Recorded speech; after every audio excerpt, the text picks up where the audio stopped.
യോഹന്നാന്റെ മകനായ ശീമോനെ, നീ ഇവരിലധികമായി എന്നെ സ്നേഹിക്കുന്നുവോ? പത്രോസ് യേശുവിനോട്, ഉവ്വ് കർത്താവേ, എനിക്ക് നിന്നോട് പ്രിയമുണ്ട്. ദൈവത്തിൻ്റെ മാറ്റമില്ലാത്ത വചനം ശ്രദ്ധിക്കുന്ന പ്രിയപ്പെട്ടവരെ, ഇന്ന് പകൽ യേശു നിങ്ങളോട് ചോദിക്കുന്നു, നീ ഇവരിലധികമായി എന്നെ സ്നേഹിക്കുന്നുവോ? എനിക്ക് നിന്നോട് പ്രിയമുണ്ടെന്നാണ് പത്രോസ് പറഞ്ഞത്. യേശുവിൻ്റെ ചോദ്യം വീണ്ടും ആവർത്തിച്ചു, വീണ്ടും വീണ്ടും ആവർത്തിച്ചു.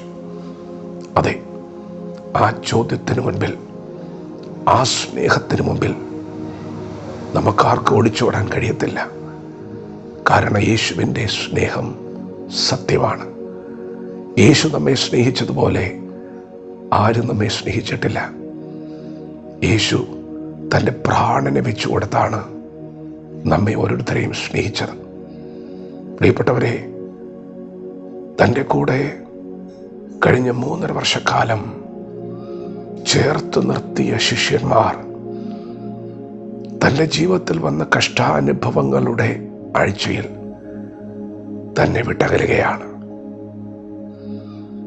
യേശു കർത്താവ് കാൽവറിയിൽ തകർക്കപ്പെട്ടത് നമുക്കെല്ലാവർക്കും വേണ്ടിയാണ്. പത്രോസിന് വേണ്ടിയാണ്, അപ്പോസ്തലന്മാർക്ക് വേണ്ടിയാണ്, അതെ, എല്ലാവർക്കും വേണ്ടിയാണ്. യേശു ക്രൂശിൽ മരിച്ചു, അവനെ അടക്കം ചെയ്തു, 3-ാം നാൾ ഉയർത്തെഴുന്നേറ്റു. എന്നാൽ അവൻ ഉയർത്തെഴുന്നേറ്റതൊന്നും അവർക്ക് വേണ്ടതുപോലെ വിശ്വസിക്കാൻ കഴിഞ്ഞില്ല. 3.5 വർഷം കൊണ്ട് കൂടെ നിർത്തി അവരുടെ അകത്ത് വിശ്വാസം ജനിപ്പിക്കുവാൻ, ദൈവമായിട്ടൊരു ആഴമേറിയ ബന്ധത്തിലേക്ക് അവരെ നടത്തുവാൻ യേശു കർത്താവ് നടത്തിയ പരിശ്രമങ്ങളൊക്കെ പാളിപ്പോകുന്നത് പോലെ അനുഭവപ്പെടുന്ന ചില സാഹചര്യങ്ങളുണ്ടായി. ഞാൻ മീൻ പിടിക്കാൻ പോകുന്നു എന്നൊരു ശിഷ്യൻ പറഞ്ഞപ്പോൾ ഞങ്ങളും പോരുന്നു എന്ന് പറഞ്ഞ് മെജോറിറ്റി, ഭൂരിപക്ഷം പഴയ വേലയ്ക്ക് ഇറങ്ങുകയാ, പടകും വലയും ഒക്കെ എടുത്ത്. പ്രിയപ്പെട്ടവരെ, അന്ന് അവർക്കൊന്നും കിട്ടിയില്ല. യേശുവിനെ അവരാദ്യമായി കണ്ടുമുട്ടുന്ന സമയത്തും അവർക്കൊന്നും കിട്ടിയിരുന്നില്ല. യേശു അവരുടെ പടകിൽ വന്നപ്പോഴാണ് അവർക്ക് നിറവുണ്ടായത്. യേശുവിനെ കൂടാതെ വീണ്ടും പടകെടുത്ത് പോകുമ്പോൾ ആ യാത്രയിൽ വീണ്ടും അവരാ ശൂന്യത അനുഭവിച്ചു. ഒന്നും ലഭിച്ചില്ല. പ്രിയപ്പെട്ടവരെ, നടുക്കടലിൽ വലിയ ശൂന്യത അനുഭവിക്കുന്ന ശിഷ്യന്മാരെ തേടി യേശു കടലിൻ്റെ അരികത്തേക്ക് വരികയാണ്. പ്രിയപ്പെട്ടവരെ, അങ്ങനെയൊന്നും നഷ്ടപ്പെടുത്തില്ല കേട്ടോ. കഴിഞ്ഞ നാളുകളിൽ അവൻ അധ്വാനിച്ചിട്ടുണ്ടെങ്കിൽ അധ്വാനത്തിനൊരു ഫലമുണ്ട്. കഴിഞ്ഞ നാളുകളിൽ ദൈവം നിങ്ങളോട് കൂടെ നടന്നിട്ടുണ്ട്. ദൈവം നിങ്ങളെ ഉറപ്പിച്ചിട്ടുണ്ട്. ദൈവം നിങ്ങളുടെ കരത്തിൽ പിടിച്ചിട്ടുണ്ട്. നിങ്ങളെ ആശ്വസിപ്പിച്ചിട്ടുണ്ട്. വാഗ്ദത്തങ്ങൾ നൽകിയിട്ടുണ്ട്. നിങ്ങളുടെ കണ്ണുനീര് തുടച്ചിട്ടുണ്ട്. നിങ്ങൾക്ക് വേണ്ടി കരുതിയിട്ടുണ്ട്. അതിന്ന് പകലിട്ടിട്ട് പോകാനല്ല. യേശു കർത്താവ് അവരെ തേടി വരികയാ. അങ്ങനെ ഇട്ടിട്ട് പോകില്ല. ദൈവത്തിൻ്റെ വചനം നീ ആസ്വദിച്ചിട്ടുണ്ടെങ്കിൽ, ആ വചനത്തിലെ ജീവൻ നീ പ്രാപിച്ചിട്ടുണ്ടെങ്കിൽ, ദൈവം നിന്നെ കൈവിടില്ല. നീ നഷ്ടപ്പെട്ടു പോകില്ല. നീ നഷ്ടപ്പെട്ടു പോകാൻ അവൻ സമ്മതിക്കില്ല. യേശു കർത്താവ് അവരെ അടുക്കൽ വരികയാ. പത്രോസിനെ യേശു ഒന്ന് വിളിച്ചു. പത്രോസിനോടൊരു ചോദ്യം, നീ എന്നെ സ്നേഹിക്കുന്നുണ്ടോ? പ്രിയപ്പെട്ടവരെ, തിരിച്ചു പിടിക്കും കേട്ടോ. ഒരിക്കലും നിങ്ങൾ നഷ്ടപ്പെടുകയില്ല. അത്ര ശക്തിയുണ്ട് ആ സ്നേഹത്തിന്.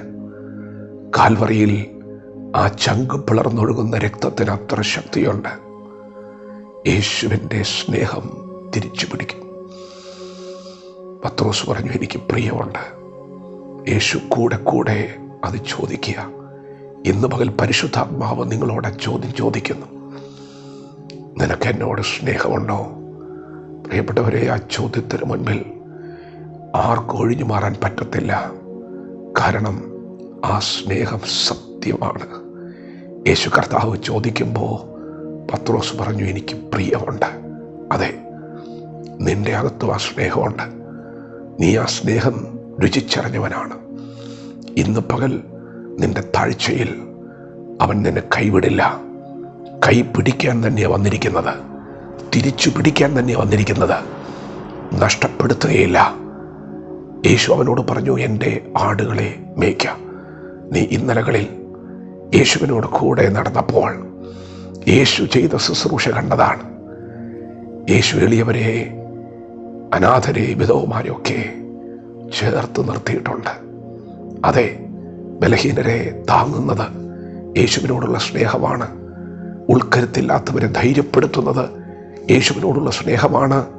ഇന്ന് പകൽ നിനക്കറിയാം, ഇന്നലകളിൽ നീ അത് കണ്ടിട്ടുണ്ട്. അതെ, ഇത് ദൈവത്തിൻ്റെ സ്നേഹമാണ്. നിന്നോടുള്ള ദൈവസ്നേഹം, അത് മറികടന്നു പോകാൻ എനിക്ക് കഴിയില്ല, നിങ്ങൾക്ക് കഴിയില്ല. നാം ഓരോരുത്തരും അവനെ സ്നേഹിപ്പാൻ കടപ്പെട്ടവരാണ്. യേശുവിൻ്റെ സ്നേഹം ഞങ്ങളെ നിർബന്ധിക്കുന്നു എന്ന അപ്പോസ്തലൻ പറഞ്ഞതുപോലെ, അതെ, നമുക്കവനെ സ്നേഹിക്കാം. ബലഹീനരെ, ഉൾക്കരുത്തില്ലാത്തവരെ, അനാഥരെ, വിധവമാരെ, എളിയവരെയൊക്കെ ചേർത്ത് നിർത്തിക്കൊണ്ട്, ആശ്വസിപ്പിച്ചുകൊണ്ട്, ബലപ്പെടുത്തിക്കൊണ്ട് സ്നേഹിക്കാം. വചനത്തോട് പ്രതികരിക്കാം. ദൈവം നമ്മെ ഓരോരുത്തരെയും പകൽ അനുഗ്രഹിക്കുമാറാകട്ടെ. ആമേൻ.